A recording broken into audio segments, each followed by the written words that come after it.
mussar for Thursday of Parashat Vezot Haberacha. Nivlut Apeh. What is Nivlut Apeh? Is vulgar speech. Person who speaks with vulgarities. Amru Rabotenu Zichronam Livracha, Kol HaMenabel Et Piv, Afilu Nigzar Alav, Gzar Din Shel 70 Shana Letova, Nehepach Alav Nera'ah. Hamad Alistan.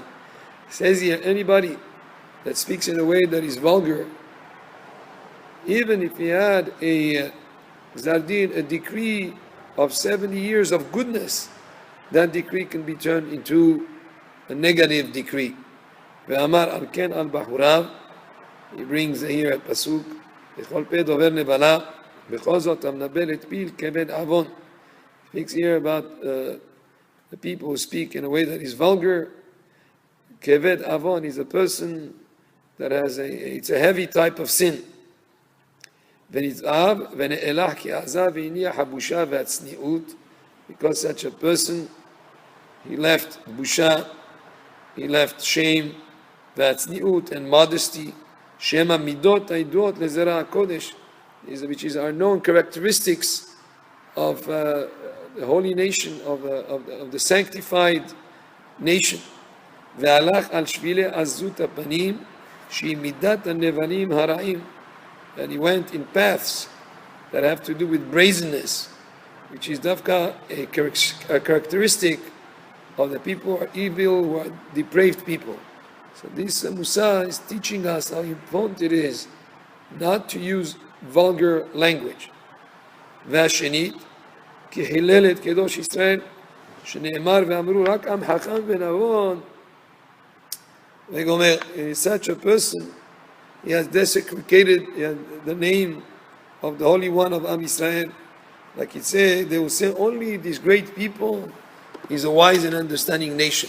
Because all the nations look at us and they expect from us a certain behavior, a certain way to act. If a person speaks in a vulgar manner, he's also doing the opposite of Kiddush Hashem.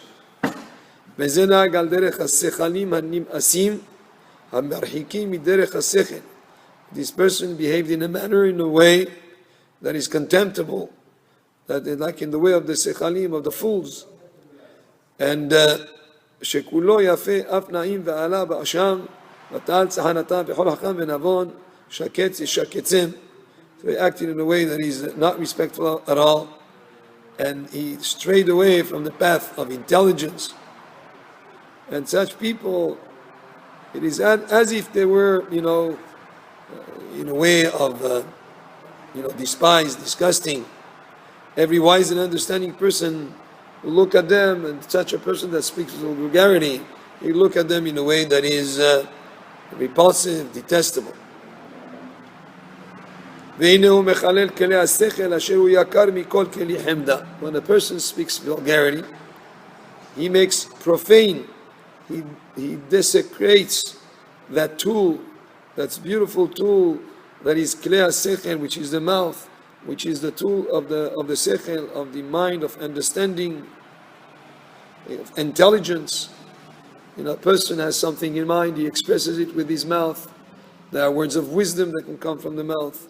So the mouth is a tool that is used by intelligence. So he takes that tool that is very dear and very, very important.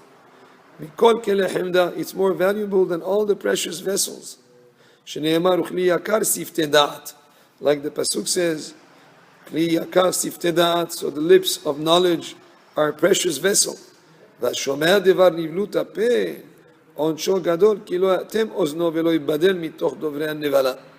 it's not just the person that is speaking vulgarity who's at fault.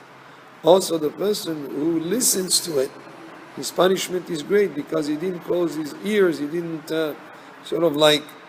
separate himself. He doesn't separate himself from the people who speak vulgarity. And on this, it says, the mouth that speaks vulgarity, fizarot, is a deep pit. Rabbi said, the person should not let anything crude come out of his mouth.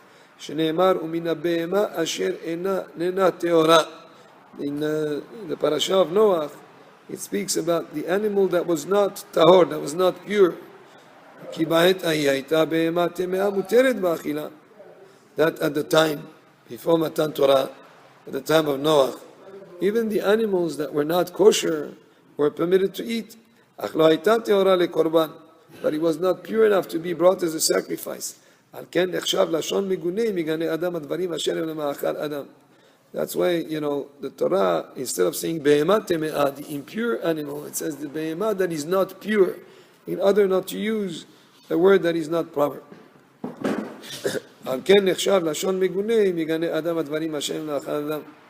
That's why it would be something bad if a person would be considered vulgar, if a person speaks in a disparaging way of things that people use for food.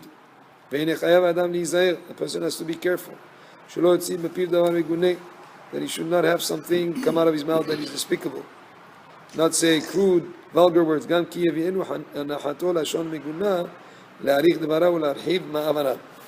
if through not saying a crude word, you would have to say more words and you have to explain more. Like the Torah says, Behema asher enena teora, an animal that is not pure. He could have said just short version, Behema temeah, but the Torah teaches us to even add more words in order to express something in a way that does not involve a word that is crude or vulgar, improper, or negative.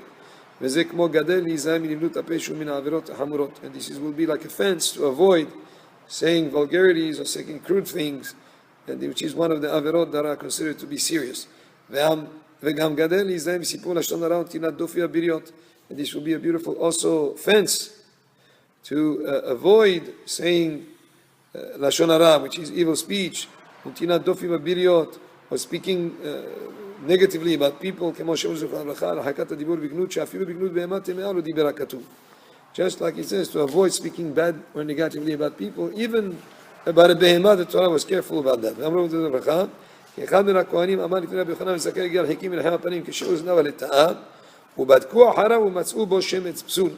And it brings an example how improper speech is a window to the quality of the person. He describes here a situation that happened once. The Kohanim used to have shifts in Bet HaMikdash. And every Shabbat, there'd be a shift that comes out and a shift that comes in. And both shifts would share in the lechem hapanim, in the showbread that was in Bet HaMikdash.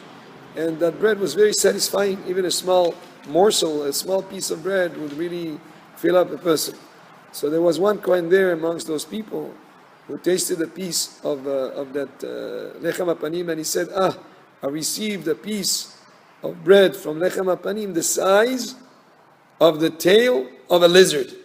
Wow, the Kohanim that were there looked at him and said, how could somebody describe such a holy bread as in terms of the tail of a lizard? So they checked into him, into his background, and they found that he was not from a pure Kohen lineage. In other words, he was maybe a person that was the descendant of a Kohen who married a divorcee or something like that. That would be not a Kohen that could work in Bet HaMikdash, because he would be halal. And just the fact that he used a vulgar term or a crude term to explain the piece of the size of the piece of bread that he got was already an indication of the type person that he was. The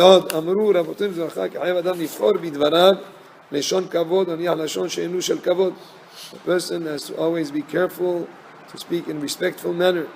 So he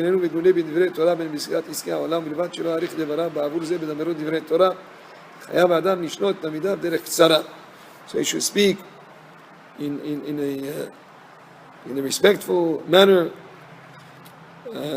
but he should not, for this reason, speak more at length when he speaks words of Torah, because the best way to teach the students is in a concise way, in a brief word. And that's, by the way, one of the greatness of Rashi, is that he's able to describe and explain major ideas in a very succinct, very brief manner.